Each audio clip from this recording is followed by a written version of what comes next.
will be unclean till evening. Anything she lies on during her period will be unclean, and anything she sits on will be unclean. Anyone who touches her bed will be unclean. They must wash their clothes and bathe with water, and they will be unclean till evening. Anyone who touches anything she sits on will be unclean. They must wash their clothes and bathe with water, and they will be unclean till evening. Whether it is the bed or anything she was sitting on, when anyone touches it, they will be unclean till evening. If a man has sexual relations with her and her monthly flow touches him, he will be unclean for 7 days. Any bed he lies on will be unclean.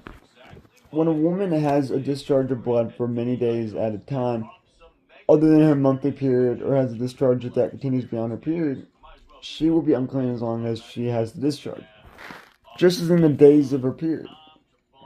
Any bed she lies on while her discharge continues will be unclean, as is her bed during her monthly period.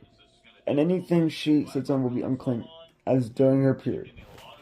Anyone who touches them will be unclean. They must wash their clothes and bathe with water, and they will be unclean till evening. When she is cleansed from her discharge, she must count off 7 days, and after that she will be ceremonially clean.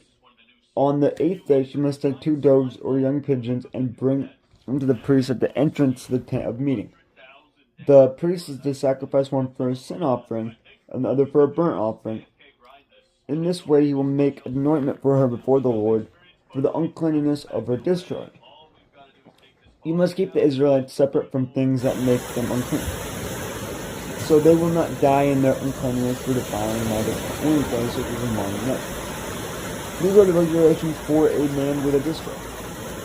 For anyone who is unclean by an emission of semen, for a woman in her monthly period, for a man or a woman with a discharge, and for a man who has sexual relations with a woman who is ceremonially unclean.